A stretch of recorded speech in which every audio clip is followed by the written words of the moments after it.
Thank you, President Yossi, for your inspiring presentation. My conclusion is that we need to continue our alliance with Lockheed Martin State under your presidency.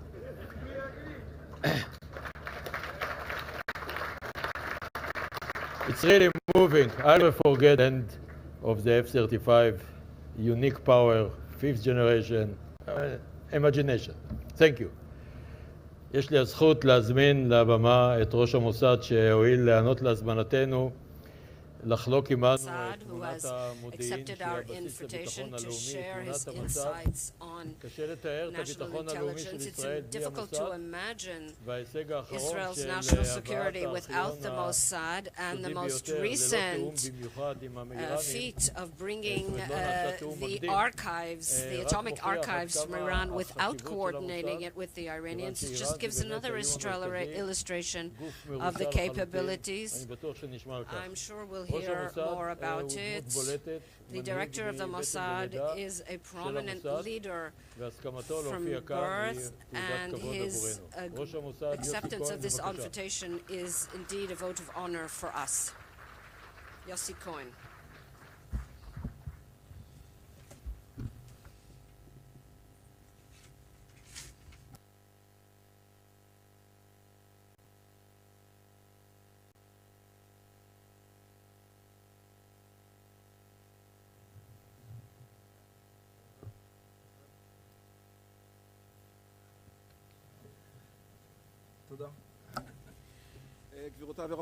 Ladies and gentlemen, good morning. I would like to thank my good friend, Major General Amos Gilad, organizer of this important conference, and I thank you for the invitation to speak here. I'd like to take this opportunity to share with you a number of things that occupy us in the Mossad and me as its head.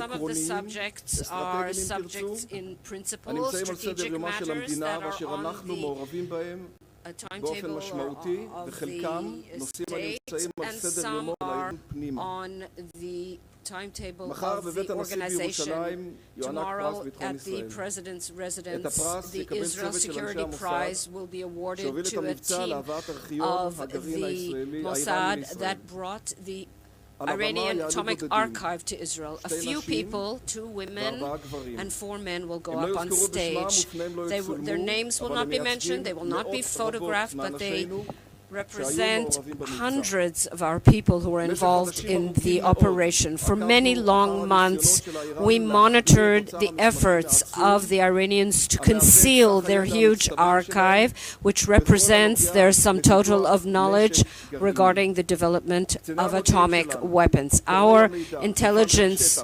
officers, decipherers, experts, expert hackers, cyber experts, technology people from a wide variety of knowledge areas and operational disciplines all worked with resolve and determination and courage to bring proof and reveal the truth about the military atomic plan of Iran and the depth of the lies of Iran's leaders. I've decided to start by expressing my great admiration for my fellow Mossad people who demonstrated such great expertise and did the impossible. In James Bond films, a single person saves the world, always at the last moment, time and time again.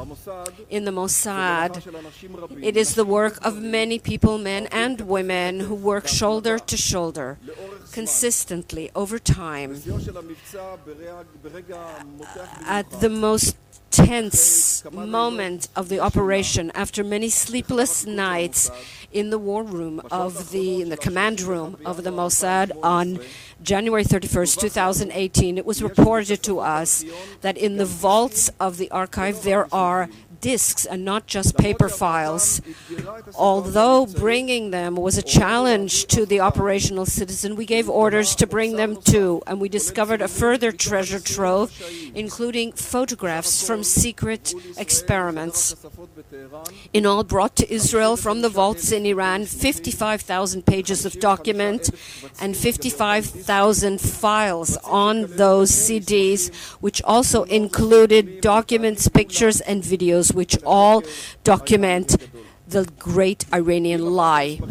With the bringing of the documents to Israel, I reported to the Prime Minister that the operation had been successful. He came to the Mossad offices and he wrote us he wrote congratulations to us. This archive operation once again showed that the impossible is possible and that the unbelievable can happen. The security prize for the Mossad, not only for the operation, but also for its impact on complex international processes. The material that we brought and presented to the world largely changed how the world views Iran.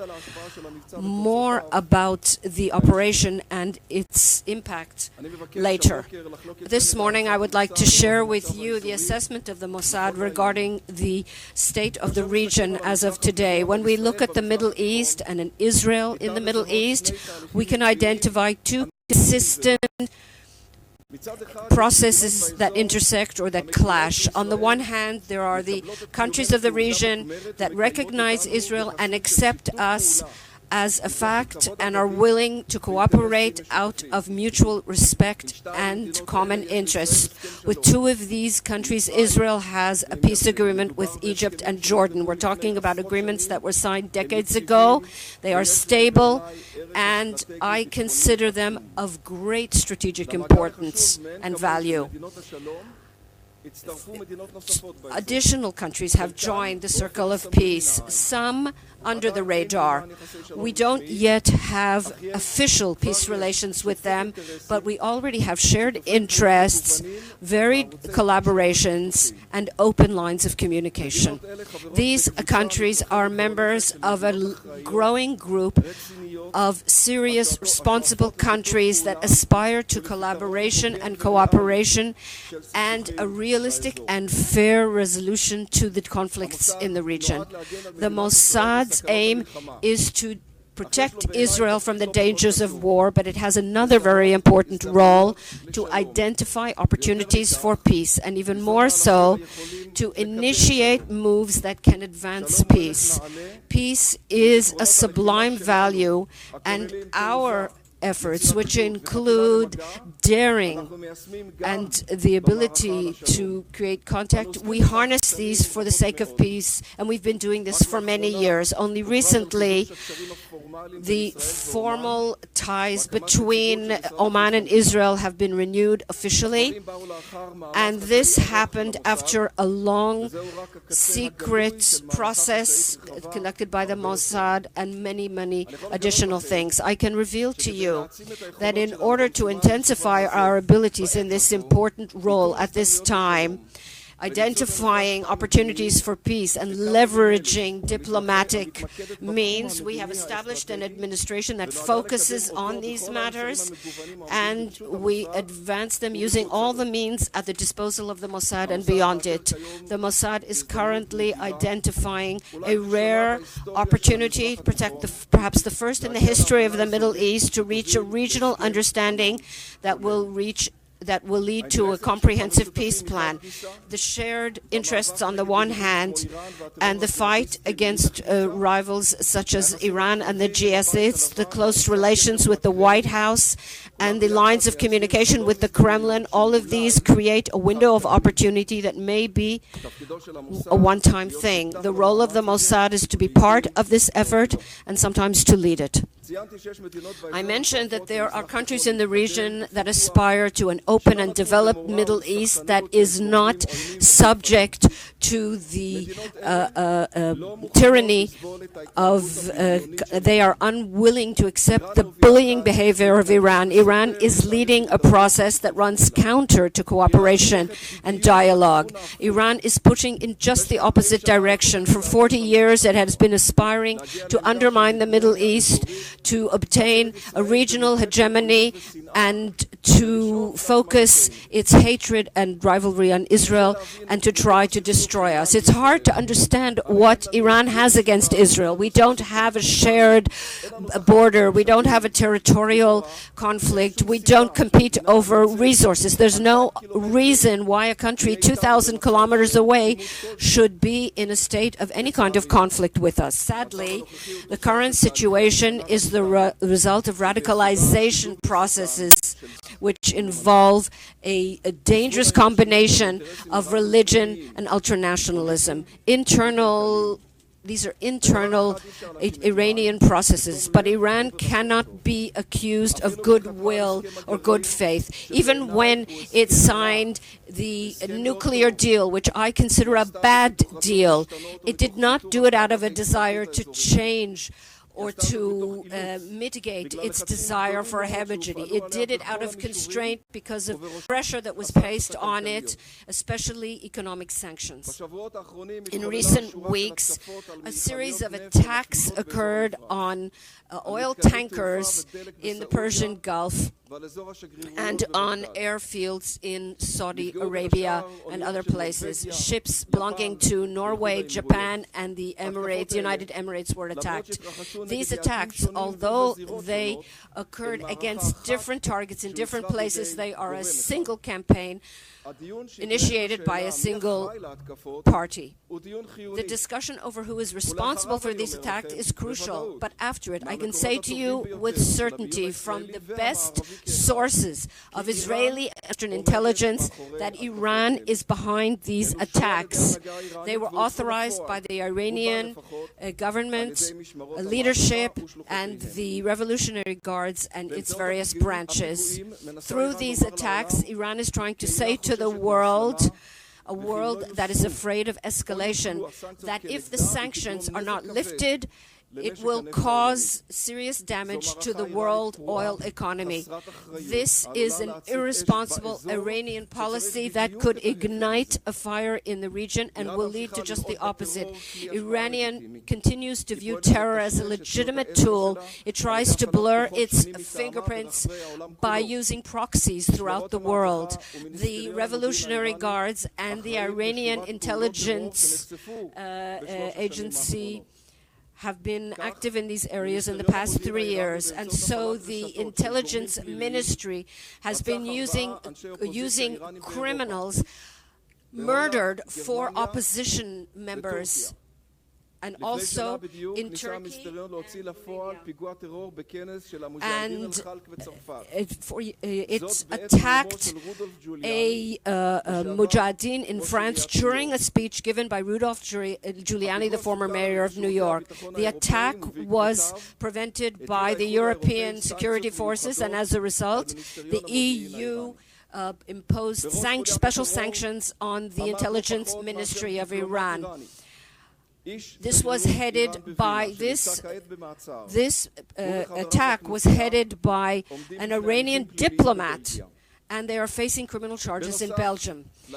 Furthermore, recently the Quds activities, ramified activities were discovered in Africa called Seleka, and in the past 3 years the Revolutionary Guards established a secret military unit in Central Africa numbering 300 fighters who were trained in Syria and Iraq by Iran in order to advance Iranian interests in Africa and to attack Western targets throughout the continent, and other cells that were activated by the intelligence ministry attacked members of the opposition, and also Jewish and Israeli plans to attack Jewish and Israeli targets in Azerbaijan, United States, and Denmark have also been discovered, and that's just the tip of the iceberg. The Mossad and the IDF intelligence branch have been deeply involved in helping the intelligence communities in all these countries in uncovering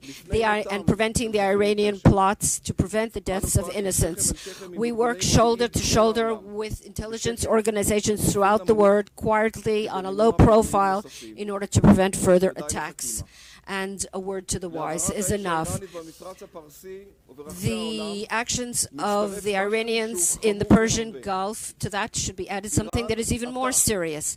Iran right now is expanding its enrichment of uranium and has recently declared that it will cross the line of what is allowed according to the nuclear deal. In its centrifugal plants, since February, orders have been given from the highest ranks to accelerate the production in order to restore to Iran the ability to enrich uranium as it had before the agreement. We must not accuse Iran of good faith. There is no good faith in anything that it is doing. All the statements that the enrichment of uranium is intended for research and to produce energy are an absolute lie. And they are an illustration of the danger that is embodied in this radical leadership, this irresponsible and hostile leadership. Now we're talking about small amounts of uranium enriched at a fairly low level. The threat is to increase the enrichment and the amounts and the volume. Imagine what will happen if this material accumulated by the Iranians becomes fishable uranium, military grade, and can be turned into an actual bomb. The Middle East and the entire world in its wake will look completely different. And that is why the world must not allow that to happen. The Mossad or the State of Israel did not sign the nuclear deal. We, the people in the shadows, signed only a single agreement, a contract with the citizens of the State of Israel, in which we pledge to do everything that can be done to make sure that Iran never has nuclear weapons. The Iranian Atomic Archive shows that the Iranians did not keep to the agreement. Its professional manpower was kept, the knowledge was kept, the raw materials were hid, the instruments, the measuring devices, the special cameras, the machines whose only purpose is as part of a military nuclear project, and the documentation of all the development and experiments, all of these were archived for a later date. They changed the names, but they did not cancel the projects. The nuclear archive, therefore, we did not keep only for ourselves. Important intelligence organizations in the world, like the International Agency for Atomic Energy in Vienna, were given materials so that they could examine them for themselves and draw their conclusions independently. We also gave access to various important research institutes so that they could study the original documents and study them directly without any mediation. One of the documents that was shown was shown to a group of experts at the Belfer Institute from the Kennedy School at Harvard. In April of this year, the group published a detailed report in which it confirms the conclusions that we arrived at from reading the documents. The document said, These documents confirm that Iranian leaders decided in the late 90s to develop nuclear weapons and to conduct an underground nuclear test. And if this plan had and this plan was far more advanced technically than was known until now, and Iran received help from a fair number of foreign scientists, and it had access to the engineering plans of various foreign nuclear programs. The operation in Iran did not only target intelligence targets. It is a very important part of the work of the Mossad in the past 20 years to undermine the Iranian nuclear project, alongside the potential to produce enriched uranium. The warheads we found are a danger to the state of Israel. And the inspectors of the IAEA saw where they hid their nuclear materials, and they could, thanks to the raid in central Tehran, we were able to move Iran even further from a bomb. At any given moment, based on the pressures exerted on it, Iran can renew its project. The nuclear project deal does not prevent that. It is a barrier, but it is only a temporary and partial one. It has a due date. And as we recently heard, even as the agreement is still in effect, Iran dares to violate it. Ladies and gentlemen, it's not the agreement, but the determination to stand against Iran in every way. That is the true barrier between Iran and the bomb. I spoke about the nuclear agreement, but it's important to discuss what it does not contain. It does not discuss Iran's project to build long-range ballistic missiles. And it does not deal with Iran's massive support for terrorist organizations, those who develop obsessively missiles and manufactures them in large numbers, does not have good intentions. Those who support Israel's enemies, the terrorist organizations of Hamas and Hezbollah, does not seek peace. The sources of Israeli intelligence show that only in the past 2 years, Iran has transferred to Hamas and to the Islamic Jihad more than $100 million. Most of it went for military buildup in both organizations. Iran used the bloody civil war in Syria in order to create a base for itself there. And this has prevented any possibility for rebuilding and peace. Mike Pompeo, the American Secretary of State, held an important speech last year in which he talked about the 12 points that Iran must meet, that Iran must become a normal country, and that is so that the United States can reach perhaps a new agreement with it. Pompeo demanded, among other things, that Iran completely discontinue its nuclear program, that it stop the proliferation of ballistic missiles and those able to carry nuclear warheads, and that it completely stop its support for terror. His words, I think, are a good basis for a new agreement of the world's countries with Iran, should Iran agree to all 12 articles. The demands are very firm and comprehensive, but they precisely reflect Iran's hostile behavior, which must be restrained. In May 2018, President Trump announced that the United States was backing out of the nuclear plan and imposing new sanctions. This is very important. Iran's economy is in the worst crisis in its history, with a forecast of growth of 4.3% on the eve of the new sanctions. Now the World Currency Association forecasts negative growth.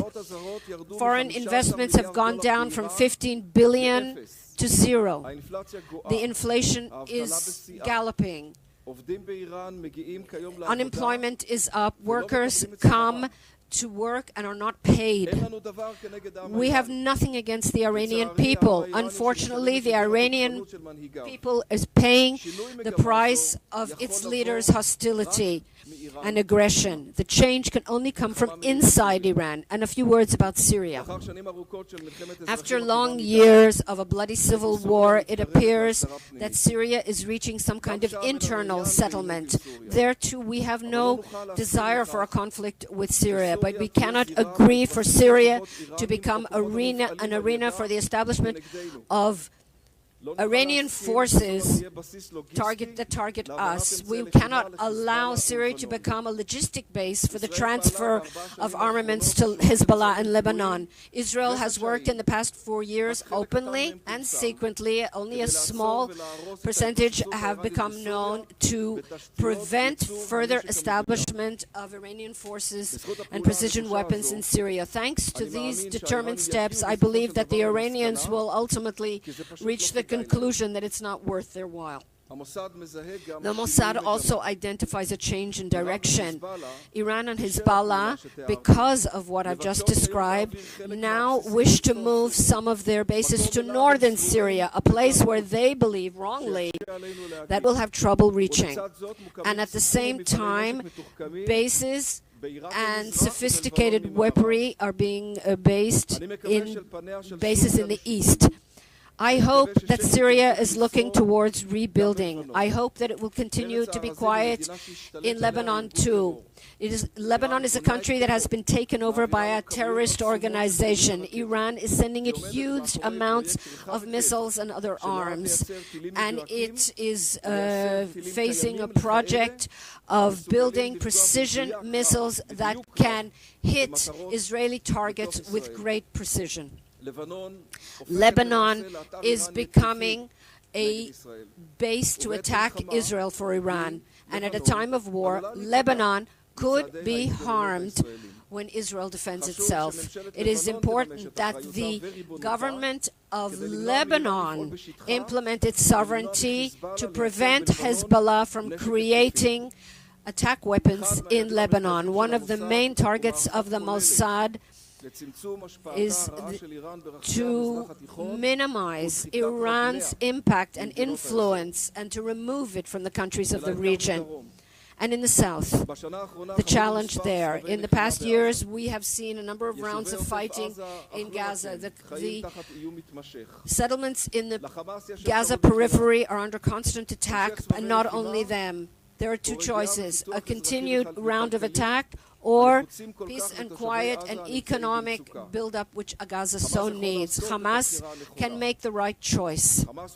Hamas is active not only in Gaza, it is trying with all its strength to ignite Judea and Samaria as well. Our colleagues in the National Security Association and in the army are doing whatever they can to prevent terror there too. Hamas is trying to develop new weapons, and it has a special department called the Building Department, and it acquires weapons throughout the world. In order to evade Israel's hand, this construction department has distributed its centers of activity throughout the world, in Lebanon and in other countries. The mission of the Mossad is to act firmly to prevent Hamas from developing these advanced technologies or acquiring them. The Mossad has a central role and responsibility in the uncompromising war on terror. Thus, for example, we were involved in the prevention of many terror attacks in the world. We can discuss the attempt by Daesh to topple a plane in Australia. Furthermore, the Mossad is not indifferent to the wave of anti-Semitism that is sadly sweeping through the world, and we're doing what we can to protect the lives of Jews and Israelis wherever they may be. Israel has a deep partnership with the United States since its establishment. The two countries share values and are willing to act proactively to defend and advance these values.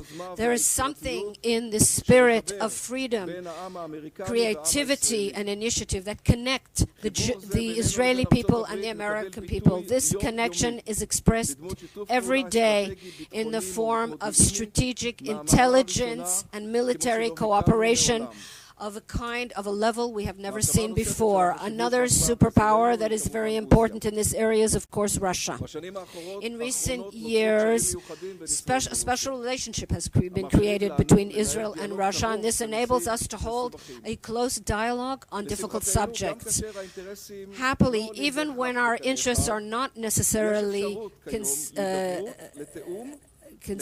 it is possible to dialogue and think and talk together. I believe there is a lot of potential for the entire region in the renewed relationship between Israel and Russia, and the ability to hold constructive dialogue with the participation and leadership of the United States together with Israel, just as this was expressed in the strategic dialogue held in Israel just a few days ago in the meeting between the heads of the National Security Councils of the three countries here in Jerusalem. We live in a period, especially in the United States and Russia too, where they can have a very positive impact together in coordination on the Middle East. This is a window of opportunity to lead the region to balance and peace and quiet, to defeat parties like Daesh and Al-Qaeda, and perhaps to find a solution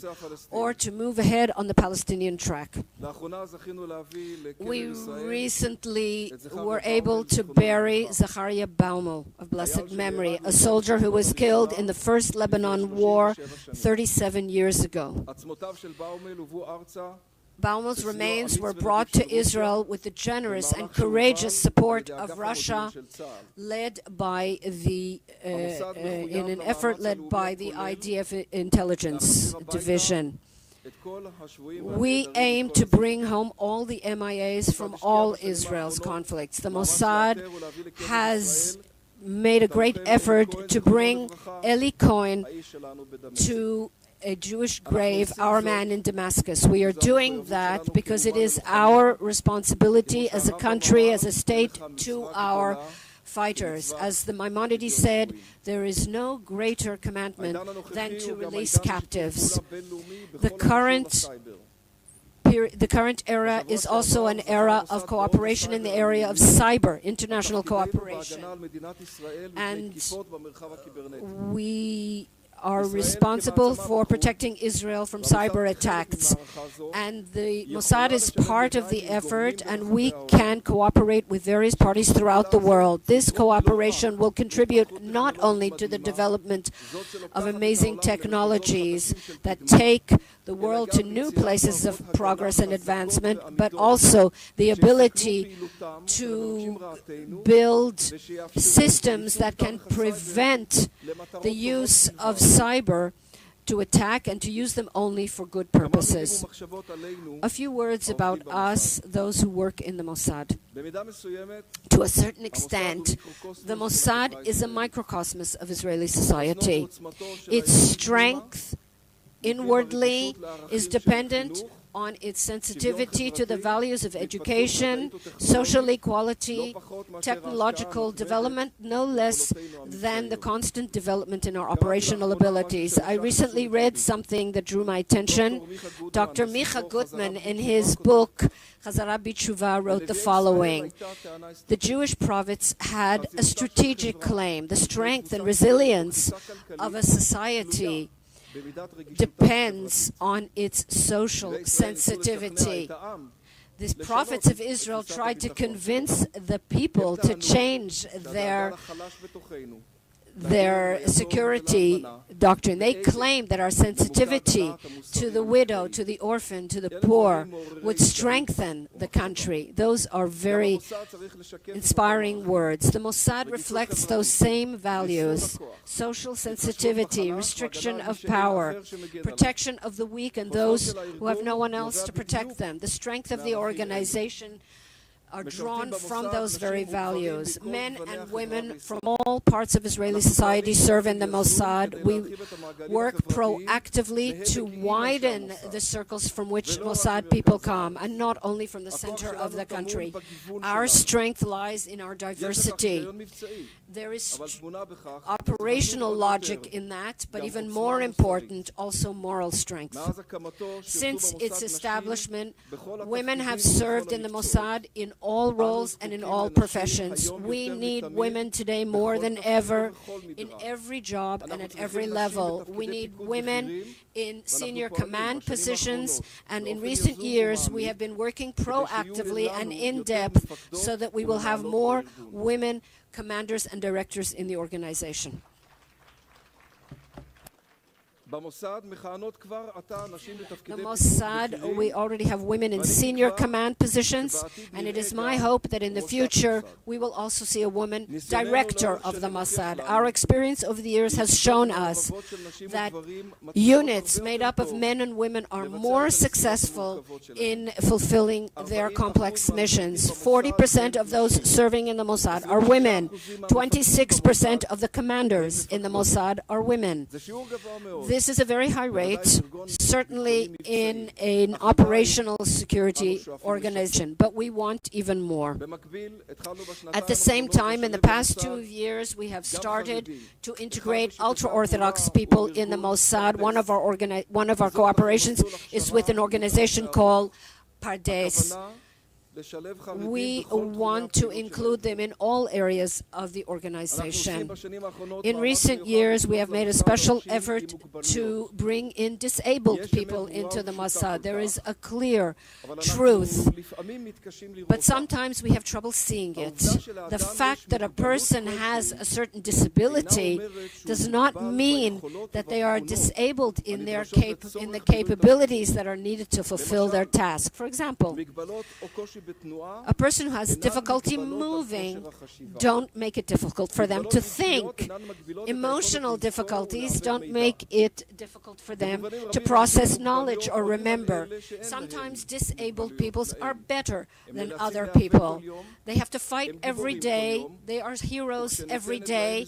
And when they are given the opportunity, and I see it with my own eyes, they take it with both hands and work with the greatest devotion and industriousness. And in that context, too, diversity contributes to strength. The Herzliya conference is held in the IDC, which is now celebrating its 25th anniversary. It is a symbol of academic excellence, and it indeed places the students at the center. Above all, the IDC has proved the ability of people with vision and wisdom of practice to go against the current and establish an outstanding institution. From his cabin in an abandoned Air Force base, Professor Uriel Reichman established an institution that he can very much be proud of, and I would like to thank you, Professor Reichman, for this wonderful achievement and for your inspiration. To conclude, we live in difficult times, complex times, but we are ready to face the challenges. Despite the uncertainty that everyone talks about, we can consolidate a long-term strategic vision alongside the ability to take advantage of the unexpected and to respond quickly with resilience to surprises. Alongside the threats, there are rare opportunities to reach cooperations that didn't exist in the past. The role of the Mossad is to make sure that the home that we have built here remains safe, that our state can flourish, and that every Israeli citizen can fulfill their full potential in peace and quiet. And to that end, we exist, and we will continue to do that forever.